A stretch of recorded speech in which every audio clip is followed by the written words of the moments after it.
Oops.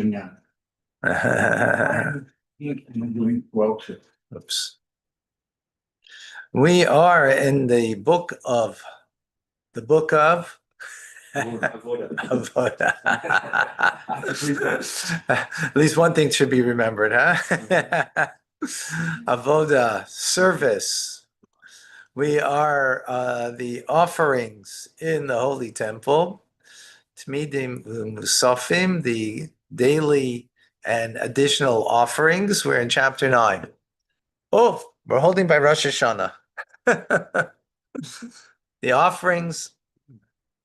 No, right now. Right now, chapter 9. On the first day of Tishrei, which is Rosh Hashanah, first day of the year, for the additional offering of the day. Right, so on Rosh Hashanah, what's the first thing that you offer? It's a daily offering. Daily offering is 7 days a week. It doesn't change, right? What happens on Shabbos, you have an additional offering. We learned about that. The additional offering called Musaf, right, which now we have the daily service, and then we have the additional service on Shabbos, right, when we daven. That's replacing what we have in the Holy Temple through our prayer. Both are avodah. Where did we learn, by the way, the word avodah that means prayer? How do we know that avodah means prayer? I was from Daniel.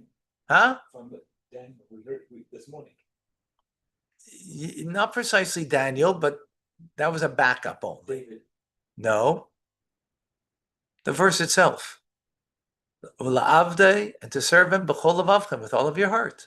The verse says in the second paragraph of the Shema. We just learned.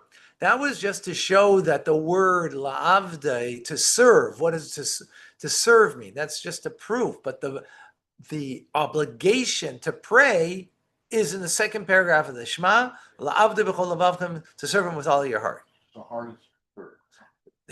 What is the service of the heart? That's the question, because it doesn't say prayer. It's prayer, right? When you do lulav and esrog on Sukkot, or you blow shofar on Rosh Hashanah, is that service of the heart? It's not service of the heart. Everything has to be done with your heart, obviously. But the service of the heart, that's what prayer is. Prayer is to get God's presence and connection to God in your heart, right? Learning Torah is to get God in your head, right? Doing tefillin is God in your actions. Do you have to have your mindfulness in the act? Of course. Do you have to have your heart that you in it too? But it's not primarily there. Not primarily there, right? Yeah. But prayer is primarily the heart. It's of the heart and in the heart, right? Got it? Okay. Good. Okay, now the additional offering of the day, we offer a bull, a ram, and 7 sheep. All are burnt offerings. Burnt means completely consumed on the altar, right? And the goat is a sin offering. This is the additional offering on the day, aside from the additional offering of Rosh Chodesh. Why would you bring Rosh Chodesh on Rosh Hashanah? Because it's the first day of the month. Because it's also Rosh Chodesh. Exactly. It's also Rosh Chodesh. Exactly. That were offered on every Rosh Chodesh. Therefore, if the date fell out on Shabbos, 3 additional offerings were brought. The additional offering on Shabbos, the additional offering of Rosh Chodesh, and additional offering of that day being Rosh Hashanah. No, 3 additional. 3 additional. Let alone what? Regular. The daily. Daily. The total? Right? That would be 4. Because there's 3 musafs. Right? Okay. Now, in our prayers, if it happens that way, right? So in the musaf, we would mention the 3 together, right? We would mention Shabbos. So if you remember, in the davening, there's the gray part to add for Shabbos when Rosh Hashanah would fall out on Shabbos. Got it? Because you need to mention in musaf Shabbos. Because you bring in the offerings, you would bring the Shabbos offering too of Musaf. So what's it called, the extra Rosh Hashanah sacrifice? Musaf. Musaf means addition. So there's two Musafs? I just explained it. Let me explain again. Regularly, there's. In the times of the temple, if it was Shabbos, Rosh Hashanah, so you got to bring, first of all, Rosh Chodesh we mentioned, we have to bring Rosh Hashanah, and you have to bring Shabbos. So you bring 3 additional Musaf offerings, If right? it's on Shabbos.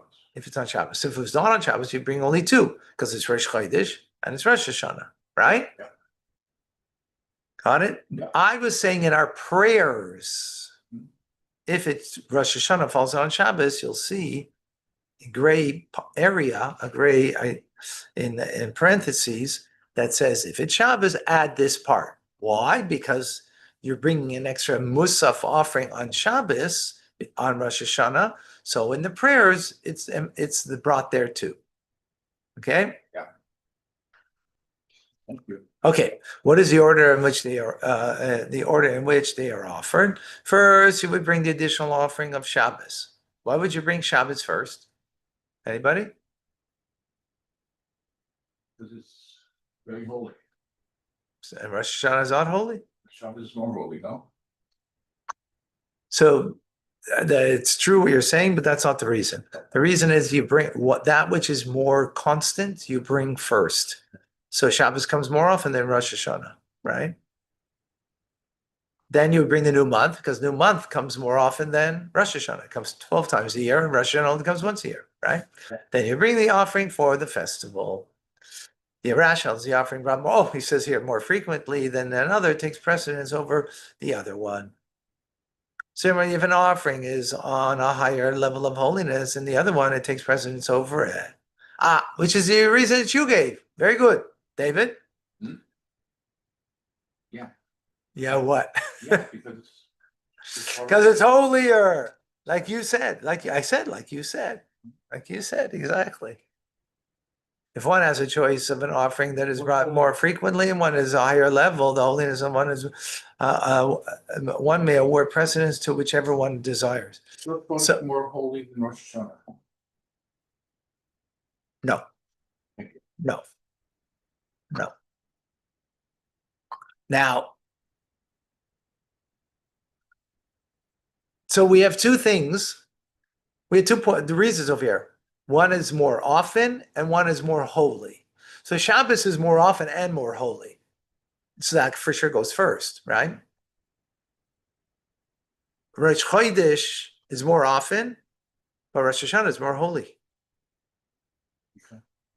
It's Rosh Hashanah, it's more holy than Rosh Chodesh. And it's less frequent. But it's less frequent.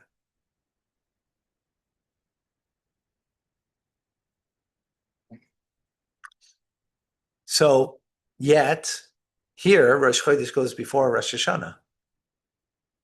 Right? Others are more frequent.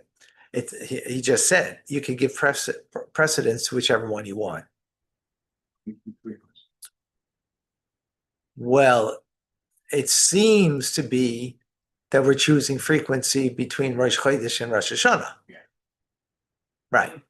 Why? He doesn't explain. Okay. Follow? Yes. Yeah, we're good. Thumbs up. Yes. I see from, okay, 1 thumb, 2, 3. Oh, look at that. Thumbs up. Thank you. All right. Number 3.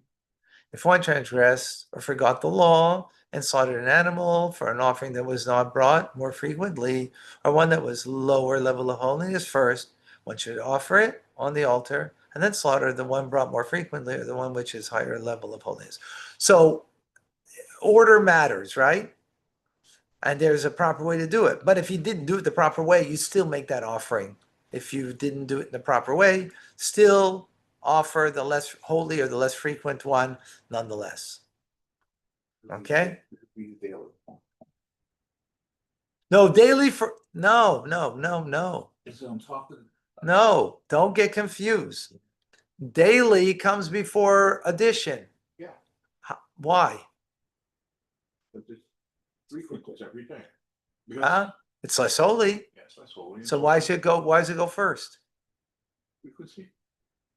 No, daily offering.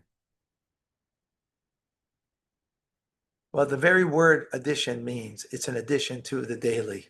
Means there's first and then there is an addition. If the addition went before the daily, then it's not an addition.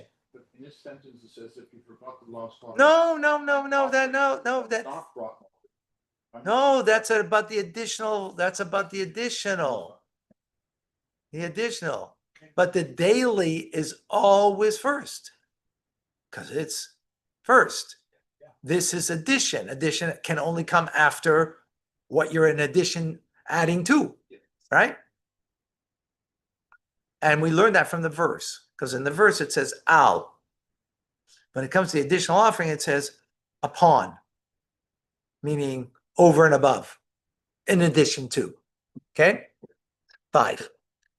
Sorry to make you guys crazy, No, but this way you're going to finally end up thinking straight. you're answering my questions. That's what's making us crazy, my questions. Okay, number 5. The blood of the sin offering is given precedence over the blood of the burnt offering because the blood of the sin offering brings atonement. So it brings atonement.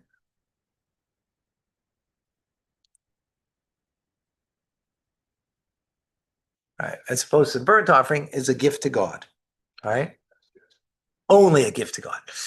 The offering of the limbs of the burnt offering takes precedence over the offering of the fats and the organs of the sin offering because the burnt offering is consumed entirely by fire. And fats aren't. And hence they're considered as holier. That so makes them holier because they're right. The fats. Aren't burnt up. No. Blood. The first point was blood. But blood is only sprinkled on the altar, right? On the altar. It's not right. It's on the altar sprinkled, right? It's not burnt. But because it's burnt and it's completely given to God, so therefore it's got greater holiness. The burnt offering over the sin offering, and that's why its parts would be first put up. If one must, that's including the organs. The sin offering, okay, gotcha. the limbs of the burnt offering, yeah. If one must choose between the blood of the sin offering or the limbs of the burnt offering, one may give precedence to whichever one desires. I'm not clear on that. There's an order to that. So why would you give precedence? Footnote, but don't make any sense. It's a situation where both animals were already slaughtered. Uh-huh. You're right. Aha. So there's two things to do at the same time. That's what it means. Okay, fine. All right. Similarly, if one must choose between the blood of a burnt offering and the fat and organs of the sin offering, or the blood of the burnt offering and the blood of the guilt offering, one may give the precedence whichever one desires. Okay. Number 6, a sin offering takes precedence over a burnt offering. Right, we said that before because it brings atonement, right? Yes. Even a sin offering of a fowl takes precedence of a burnt offering of an animal. A fowl is lesser of a value, right? I no, actually I shouldn't say that. It's the animal is more of a bigger gift, if you will, than the fowl is.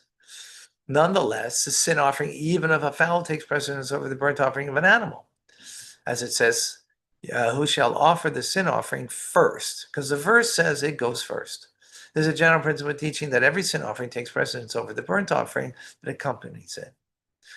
Remember, because these are all offerings that are brought as additional offering on Rosh Hashanah, right? Yeah. There's burnt offerings and one sin offering. Similarly, when setting aside animals for sacrifice, one should set aside the animal to be offered as a sin offering, and then the one that's offered as a burnt offering. Okay, I have to stop here. But if you butcher them at the same time, then Right, if they came at the same time and you have two things to do at the same time, that's what we're talking about. Exactly. All right, folks. So, Thank you. Have an amazing, wonderful